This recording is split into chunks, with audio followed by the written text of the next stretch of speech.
traditional way is to come and lie on your back. And when we do an awareness through movement, and my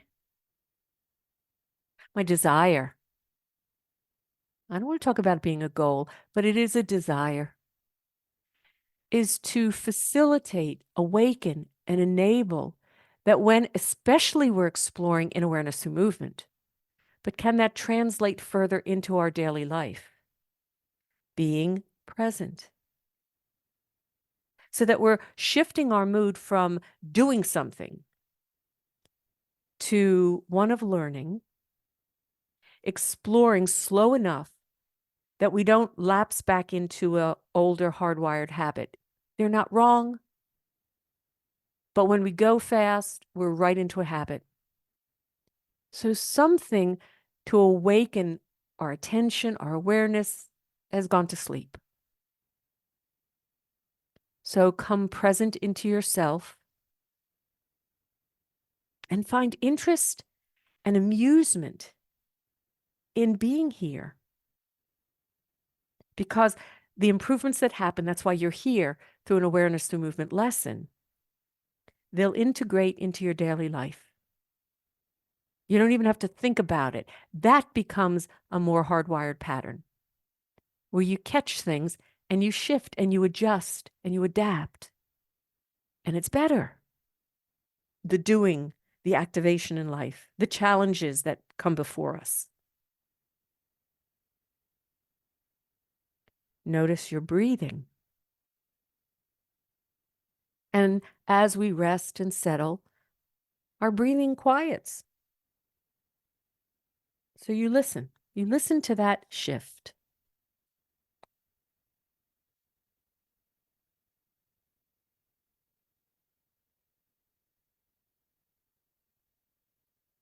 Courage is just the power to let go of our familiar and not be in that familiar zone. There's comfort there. It's known. You just take a little baby step. And when you're not clear, all you have to do is slow it down, collect yourself again, and begin.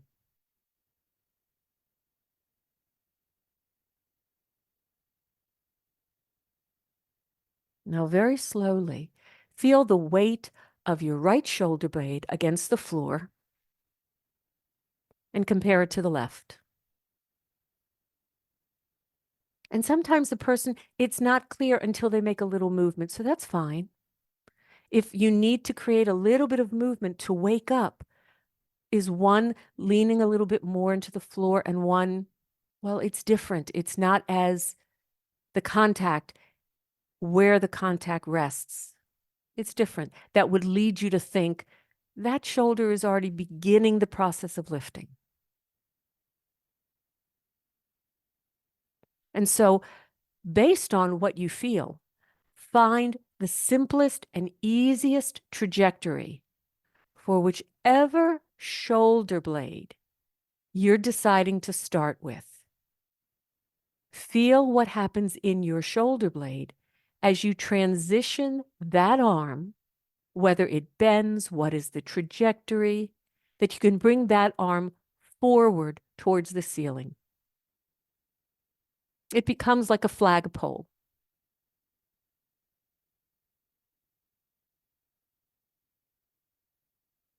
And the arm goes long. Elbow is straight. And just begin to discern how you're resting on that shoulder blade. And now slowly rotate your arm like it's a periscope, a little this way and a little that way, to feel simply through this rotational pattern is something shifting in that shoulder blade's contact with the floor. In one direction, it de-weights a little bit, or it changes its contact. And in the other way, it definitely seems to land a little bit more on the floor. And you compare this to that.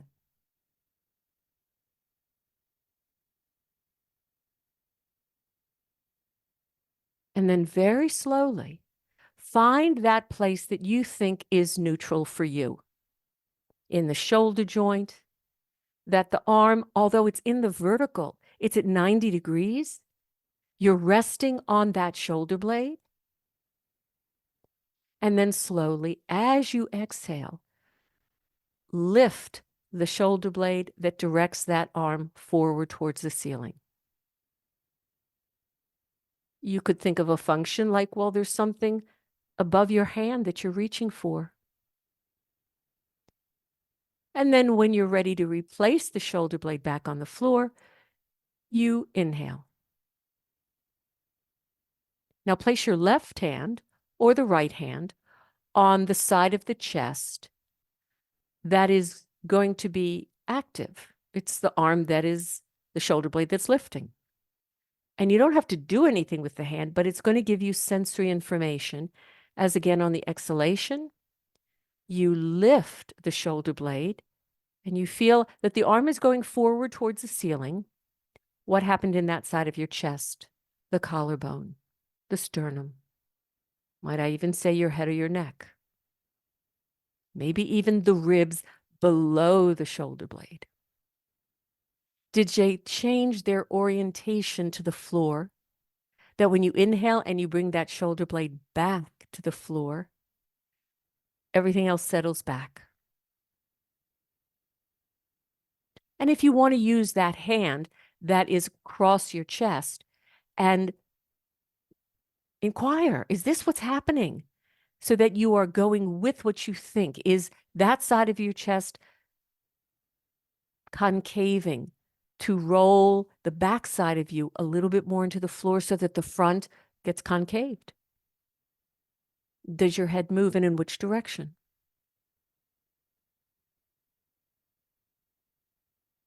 And if you think of reaching for something, what would be the orientation of the palm of your hand or your fingers? Would there continue to be some kind of rotational pattern through the arm?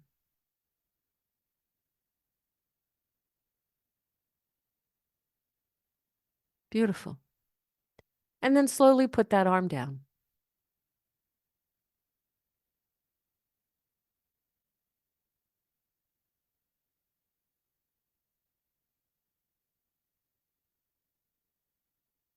And notice as you rest, did something change in how that side of the back of you, your shoulder blade, the front of you, change in how it's resting?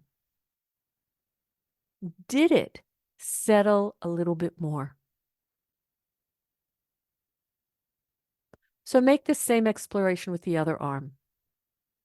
And especially if somebody has any concern with that other arm, why they didn't choose it. There might be a little bit of an injury or whatever. Just go gentle. The absence of having to do it, just to do in such a way that you can be present to listen.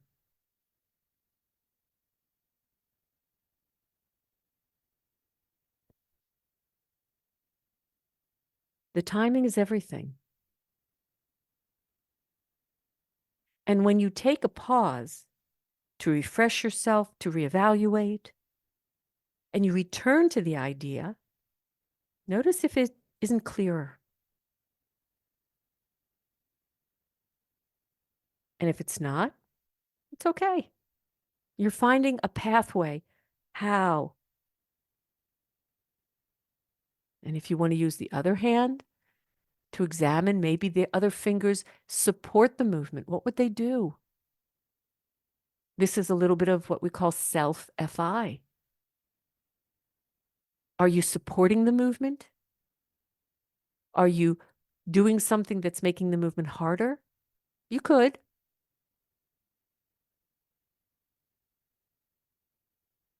And now you have a comparison. You bring the arm down. You don't need to do much. And you compare now. This other side, did it reap the benefit? And even a little bit.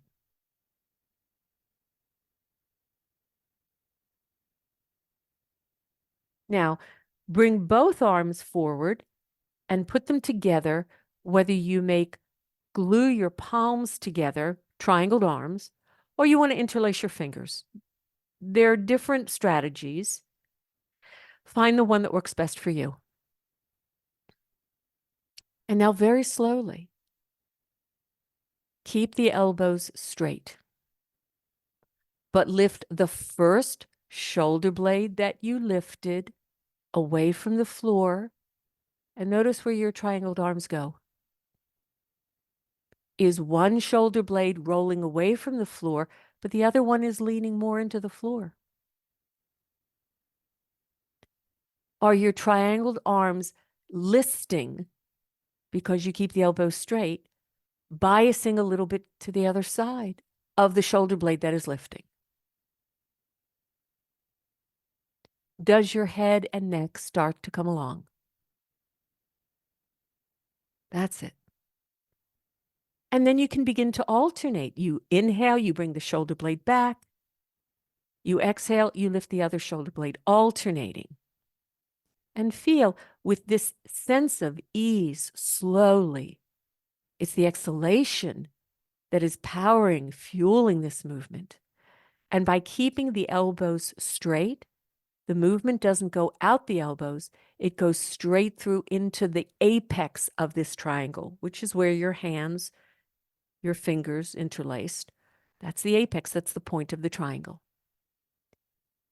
And just feel what's happening in your torso, your ribs, your chest. Is there a little bit of rolling happening?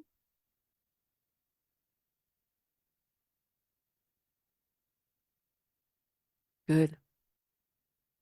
Now, for those that have their legs long, bring your arms down for a moment. Just give it a rest.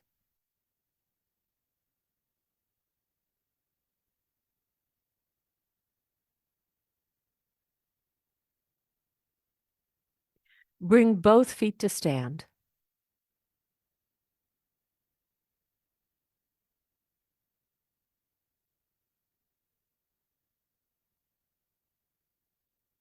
And now, gently, as you exhale, depress into the right foot in such a way,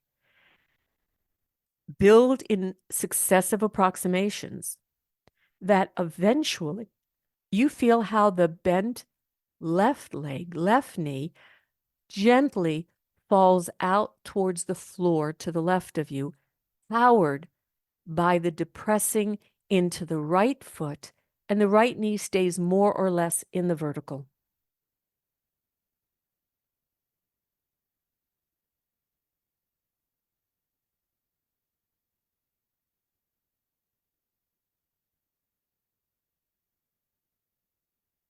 And you alternate. Then you do it with the left foot, and the right knee starts to list out to the floor.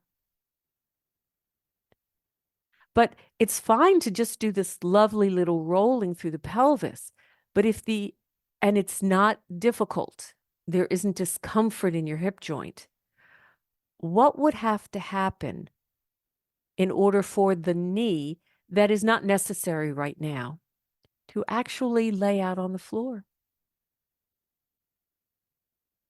How would the rest of you, through your spine, your torso, might I even say shoulder blades or head, start to accompany this movement? And you don't strive for it.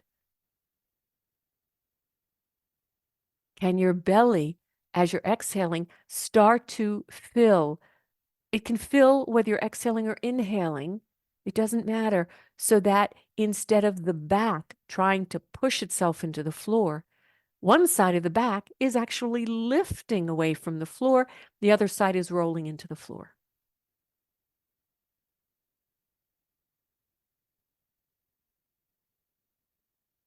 Yeah, yeah. So somebody already got the idea. Bring your triangled arms back towards the ceiling. And now, as you're exploring this depressing into one foot to bring one knee to open towards the floor, which shoulder blade are you lifting? Elbows stay straight. Where are your triangled arms going?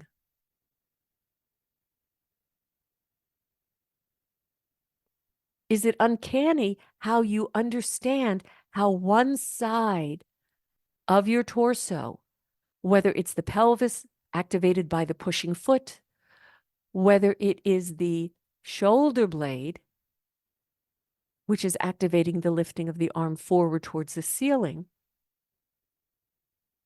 And because you've made triangled arms, then instead of just one arm reaching towards the ceiling, your triangle starts to move to this side, back through the middle as you inhale, pelvis rocks back to neutral, both knees are in the vertical, and you alternate. It's a rolling pattern.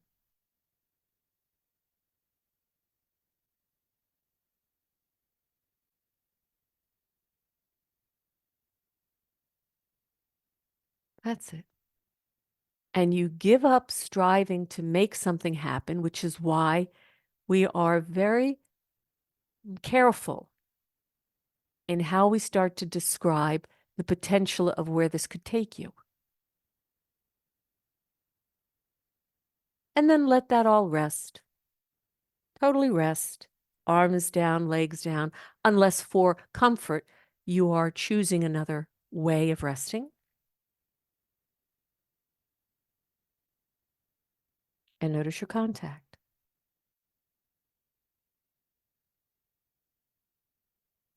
Now, there's a saying that Moshe used. There are many iterations of it. I use it as my sign-off. Make the impossible possible. It goes on to saying, make the possible easy, make the easy pleasant, make the pleasant elegant, if you so choose.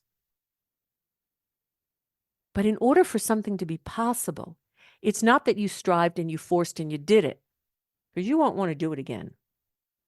It means you feel yourself responding differently. Something's changing. And that's what makes it possible, because it actually is starting to get easier, but it surprises people.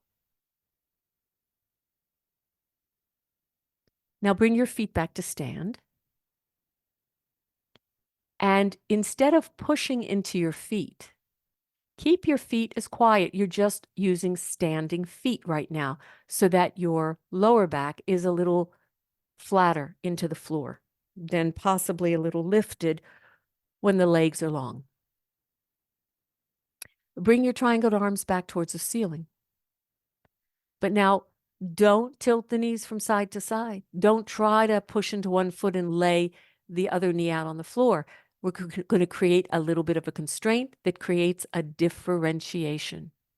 But go back to the movement of lifting gently one shoulder blade. That facilitates your triangle arms going to the other side. See if you can keep with a 90-degree angle. It has something to do in the relationship in your chest, in your shoulder joints. And I like to think of a rainbow, the arcing of a rainbow. But you don't tilt the knees. You try to resist pressing into a foot to activate through the pelvis. And only go where the going with the triangled arms at 90 degrees towards one side, the coming back, and then lifting the other shoulder blade, and the triangled arms going to the other side feels really pleasant. Maybe it's a smaller pattern, smaller movement. What happens in your head, your eyes? Now, if I said, put an imaginary dowel stick, you can open your eyes, you can look at your thumbs or your interlaced fingers.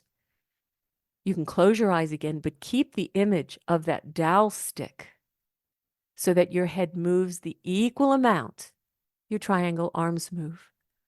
But the legs are relatively quiet. You're not intentionally activating to power the movement. You're just feeling a rotational pattern through your torso. And you feel down into your pelvis, maybe the desire it wants to, but you just go, no, I'm going to choose to just let my pelvis, my legs be quiet. They're still going to do a little bit, but it's not like you're really going to start to take over the movement through the pelvis. so that you can feel this rotational pattern through your spine, your ribs.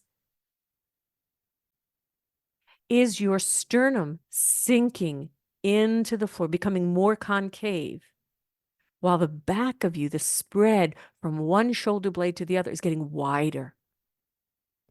And maybe because your head is following the apex of your triangled arms, you start to notice how your head starts to rock back and the head is rolling. Lovely. Then take a rest.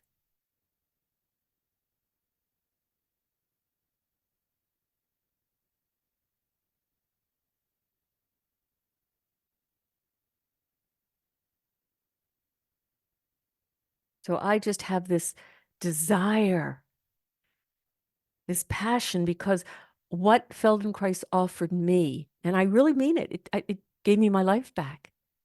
It gave me a sense that something was possible. I just had to follow a different pathway to get there. And that's why you also hear me say, all roads lead to Rome. So maybe you need to be on another trajectory, another pathway, to find a different outcome that becomes possible. But I want to give you the feeling that something can change for the better right now. I want to give you a strategy, a tool. And then maybe encourage you, like it happened with me, to find an unstoppable desire to keep going in this pathway. Because the older we get, instead of listening to all of the things that are going to retard and stop and get harder, nah, that's a belief. Change the belief.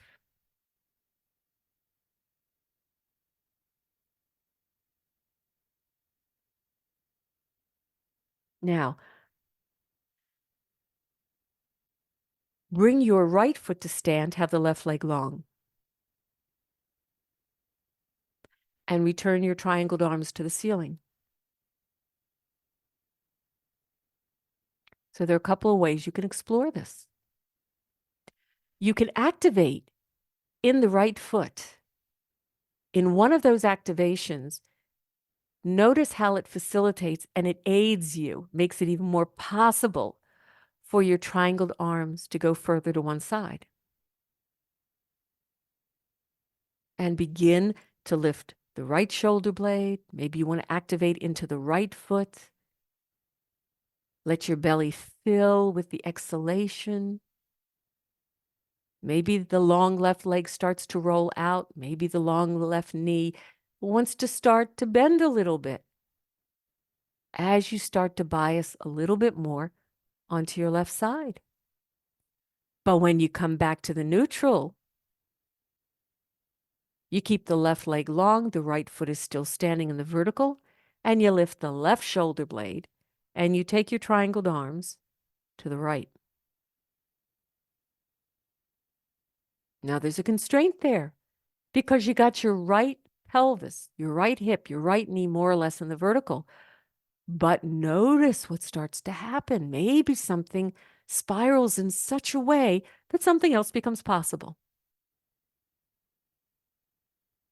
Now, another person could possibly say, well, I'm going to tilt my right knee out to the floor. What has to happen to the left leg? And how, without faltering, with the same reversibility, do you still come back onto your back? Maybe you inhale and you keep the arms at 90 degrees.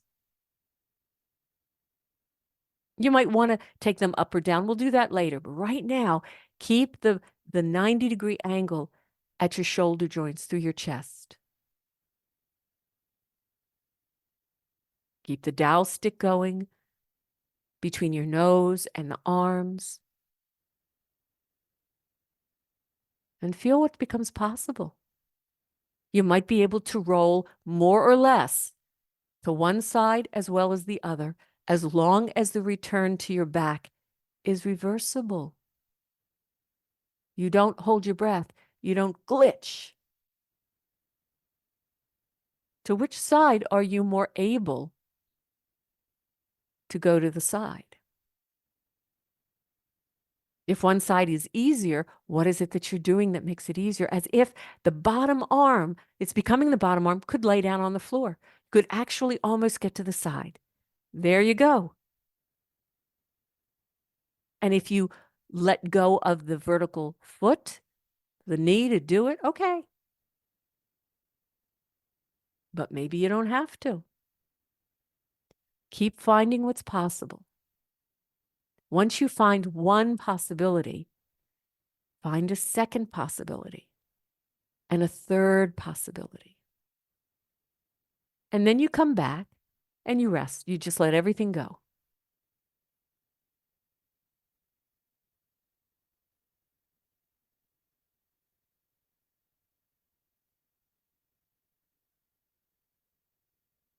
So keep finding what you can do, what you figured out, whether it was part of the direction or was something you adapted and modified for you.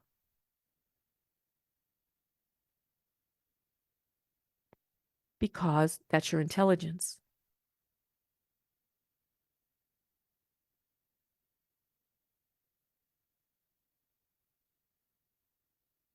In fact, you're having a relationship with yourself. You can't wait for somebody else to tell you what to do. Not when you're not in a class, not when you're not having a private, when it's you and you're exploring. You're having a relationship with yourself. What are the things you share with yourself? What are the options, the possibilities? What is the easiest way? How do you give yourself with your hands a little impetus, a little self-FI to clarify what you think is happening, to encourage more of what's happening?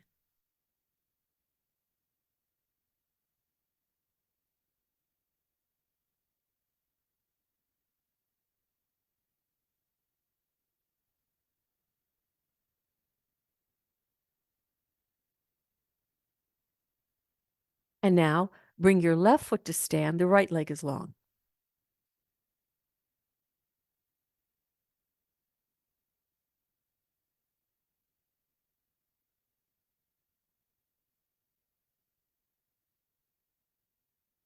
And then the pattern again. So as you lift the left shoulder blade, you depress into the left foot and you start this rolling pattern. But part of you is really rolling like a pencil. Can you feel? The arms are going, the elbows stay straight, you're keeping 90 degrees. Your head is rolling, a long leg is rolling, your belly is freeing. One side is very potent, it's rolled away from the floor. The other side is totally rolled into the floor. You inhale to come back. You keep the left knee in the vertical first to see, well, how far is it that I can go comfortably to the left without shifting the 90 degrees in my arms? And that I feel that, ooh, something through my ribs, my torso, my spine, but easy, is getting longer. That's it. Beautiful. And then if you want to release the left foot, the left knee in either direction, this direction or that, as long as coming back to your back feels effortless. Effortless. Remember, the right leg is a long lever. Maybe you initiate with the right leg, the knee rolling back towards the floor that rolls your pelvis, that brings the left knee back to the vertical. Oh, and now someone is playing with alternating which leg is long, which foot is standing. So you start to make the lesson your lesson with the variations. So remember that one foot needs to help activate.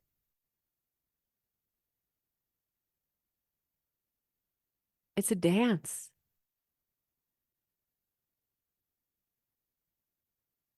And then you come and you rest. When you complete, you come and rest. So in a way, you're finding ways to overcome. Are they problems? Are they difficulties? Are they constraints? But you have to start with a pause. Notice your sensations. Did it start with a thought that's mental? Does it trigger an emotional effect? If it does, can it be a positive thought? What what else is possible? If that became possible, and I didn't think it was, do I lock out of what's possible because of the way I'm thinking? Is it a physical sensation that wired in that starts to guide you?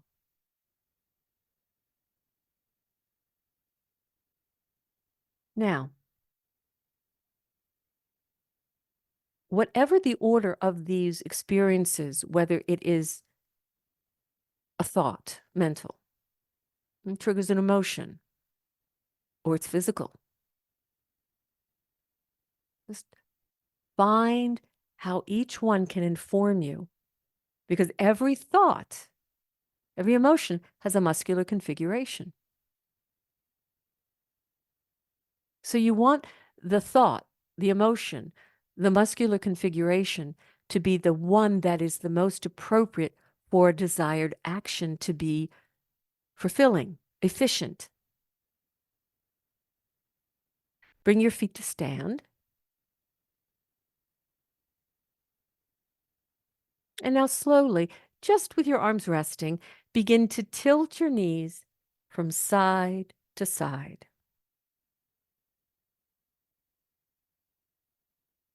And feel how that movement of tilting your knees spirals all the way up, even with arms long, what's happening through your torso, your shoulder blades, your head, your neck. And then as you come back into the neutral, you pause for a moment. You notice if as I was tilting my knees from side to side, was your head rolling in the same direction? Probably, it's what I witnessed. So now intentionally, as you are tilting your knees from side to side, at the same time, maybe it's sequential, okay, that's fine. Let your head roll in the opposite direction. And as the knees come back into the vertical, your head returns to the neutral. And feel what changed in your shoulder blades contact. There's an oppositional pattern occurring.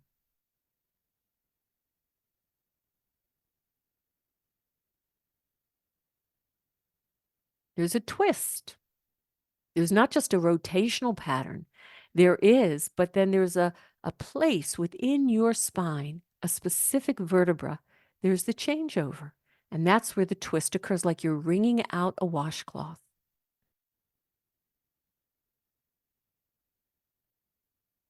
And then pause and rest for a moment.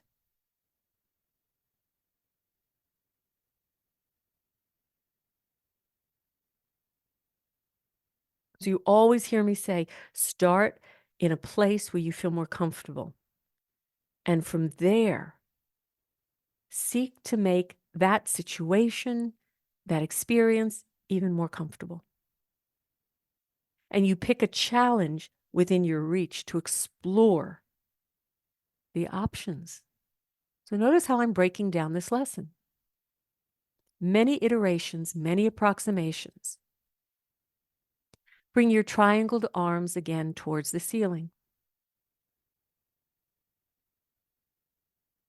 Now, as you begin to lift, and you get to decide, triangled arms are going to alternate slowly, going from one side to the other in this theme that one shoulder blade is lifting, the other shoulder blade is grounding into the floor.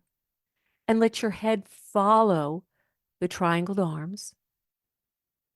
The legs first stay in neutral.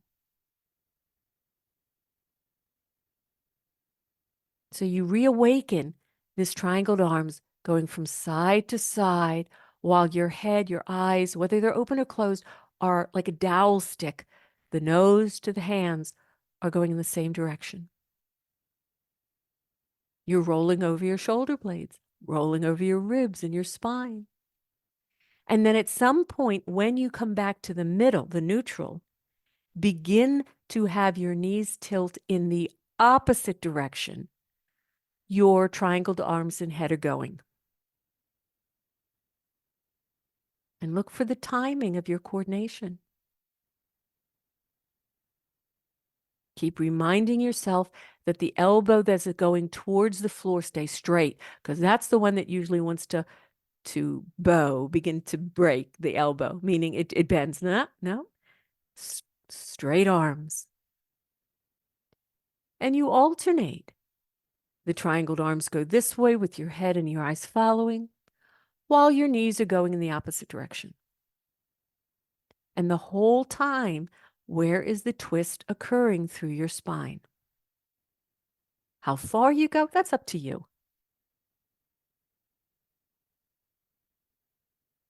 Remember, pick a challenge that is within reach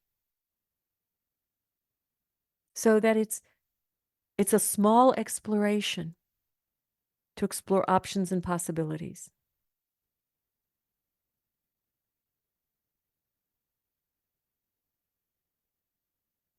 That's it. The going away from each other, it's like there's a rubber band between your knees and your triangled arms that's lengthening, stretching the rubber band, and then it comes back. Because it's a good rubber band. It's a potent rubber band. It's not something that is already shredding. And feel the lengthening.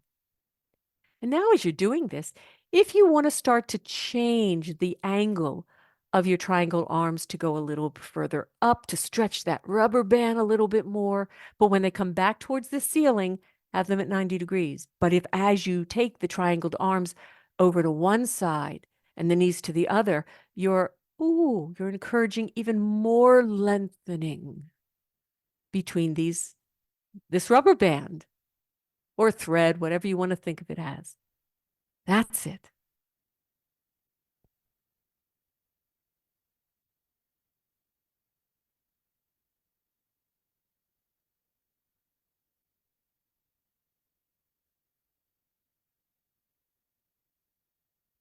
What's different when you change the trajectory? How far up does it go?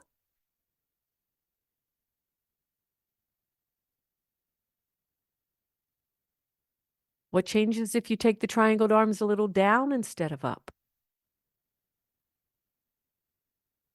I mean, play with different pathways. One is a little bit more of a folding on a twist. The other one is a little bit more of extension on a twist.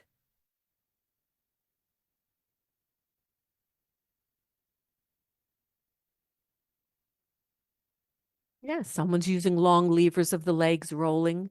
See, these are wonderful, wonderful interpretations. You're making the lesson yours.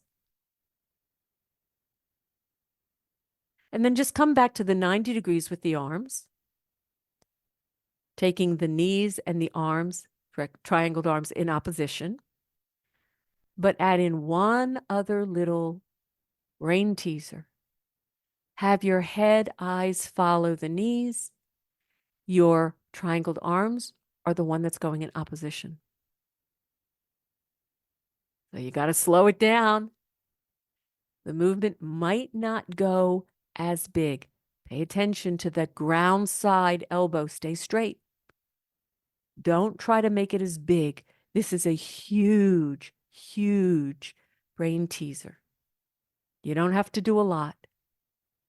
You do 3, 4 of them, and then you come back to having your head go with the arms.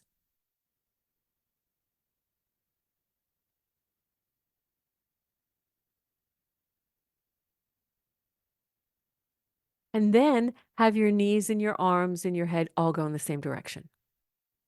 As long as it's reversible to come back onto your back.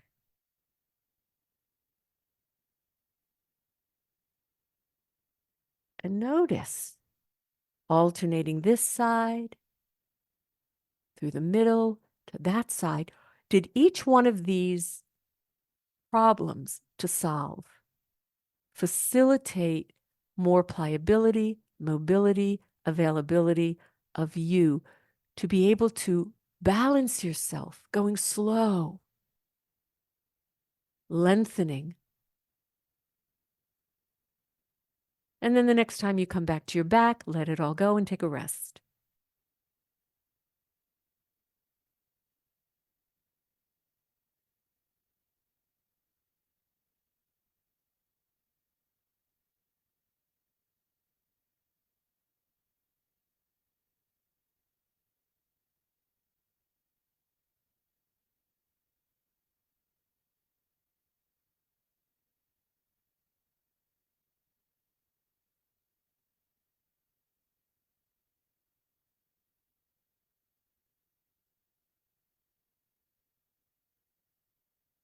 Notice your contact.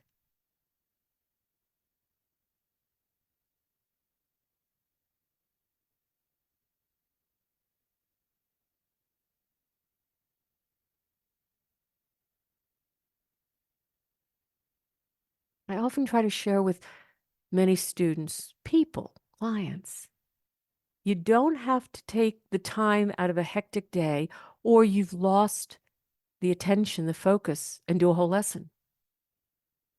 You are skilled enough now in many of these movement patterns. Remember, there are thousands and thousands.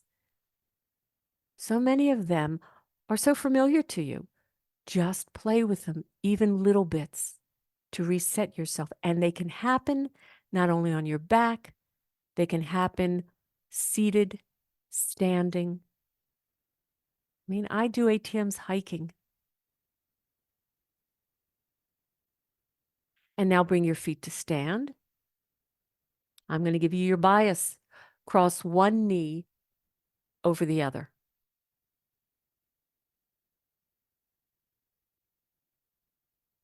And begin to tilt your knees from side to side, even though they're crossed. One way, the crossed leg is a passenger, and feel the weight of that leg as you tilt the knees, the standing knee in the opposite direction. But when you tilt the standing knee towards the outer edge of its foot, feel the difference in what happens in your spine. Maybe you even feel how the foot that is being carried as a passenger touches the floor.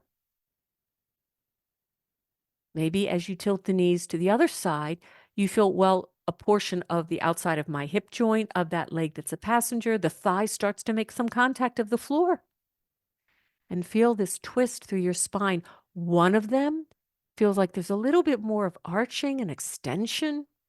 And the other one, oh, it's a little bit more rounding and folding someplace. Beautiful. Bring the feet back to stand.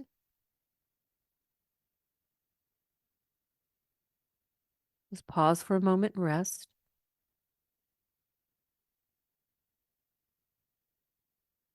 Cross your legs the exact same way you just did. Bring your triangled arms towards the ceiling.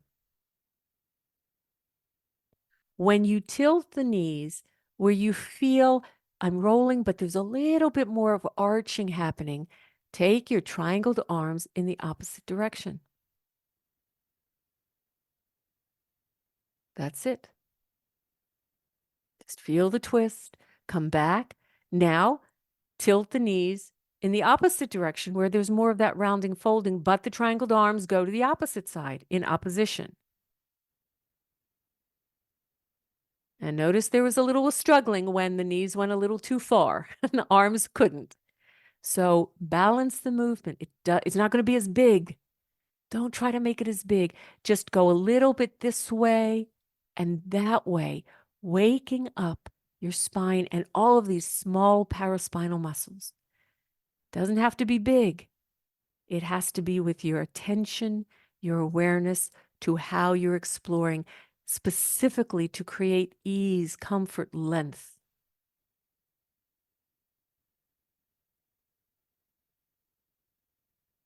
You want to change the trajectory of your triangled arms? Change the trajectory. See if in changing some of the trajectory on this complicated pattern, something shifts. How would you know? You'd have to compare gently, slowly, to feel. Ah, yeah, now you're finding some of the patterns.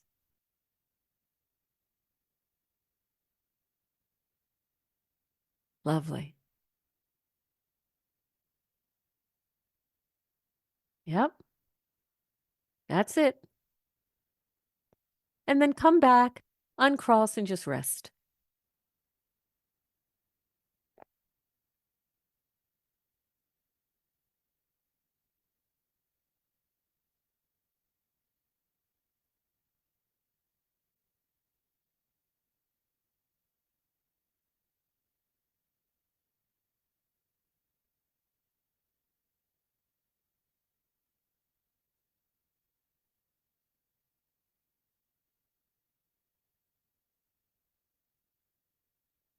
So something is becoming possible, which means you yourself are starting to respond a little differently to some of the stimuli of what is possible. You're giving yourself the understanding that you are in charge and you can find a strategy to help improve any little thing that starts to tweak us, because it does, whether it's physical, mental, emotional, or all of them, because one affects the other. And now cross your legs the opposite direction.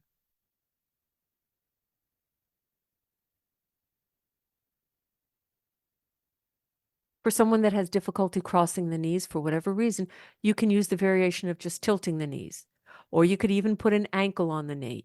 You keep thinking of ways to adapt and modify for you that it is possible, not straining, because you'll do it once, you won't do it again.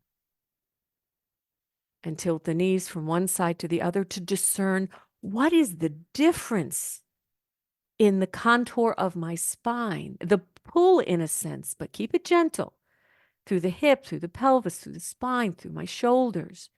That's a thread connecting all the way through you.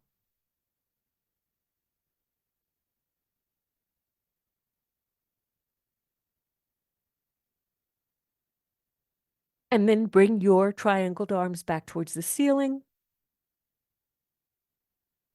and add in oppositional movements of the triangled arms. So I've given you two different ways to tilt your knees while they're crossed. But I'm asking to go oppositional between triangled arms and tilting of crossed legs.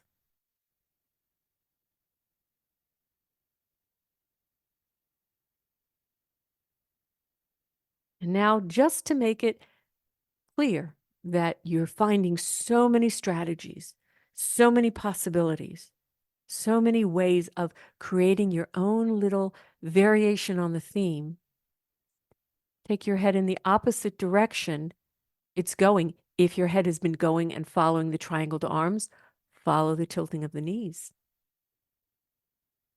Oh, we got a double twist. The movement will not be as big. Keep it where it is reversible and easy, enjoyable. And if you need to change where your head looks, just like you might change the trajectory of your triangled arms, a little further down or a little up, so that it yields for your head to roll in this opposite direction. You're in the driver's seat.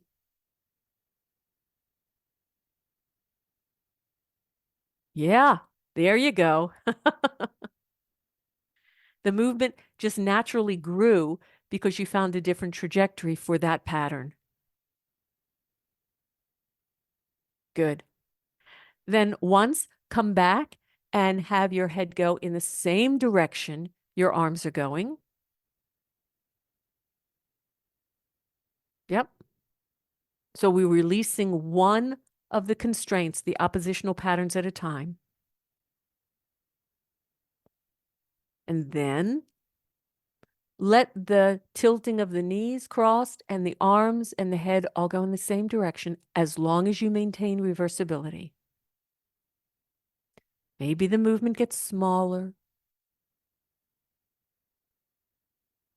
but it's reversible.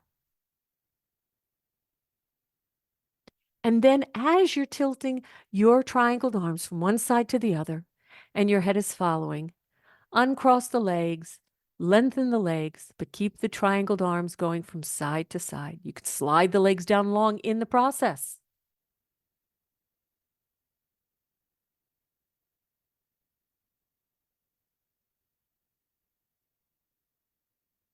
And maybe some of you can totally roll onto a side and back onto your back and to the other side, whether you want the knees to bend or stay long, variations on the theme.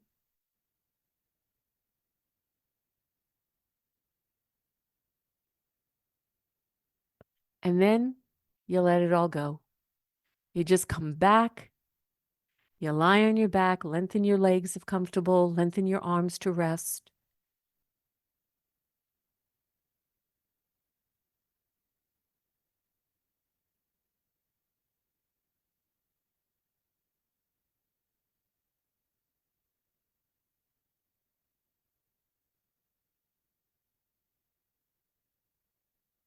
I'm offering you tools so that you can create your destiny of ease, comfort, potency, vitality.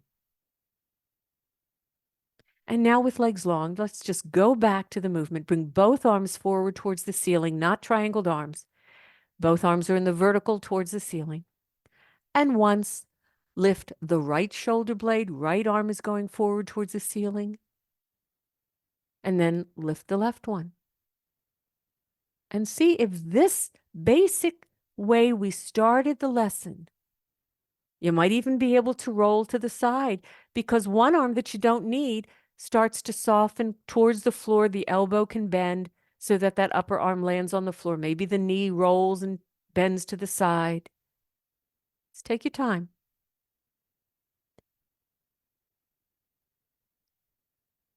Or what you could do is keep one arm that's reaching towards the ceiling. It's the other arm that you don't need.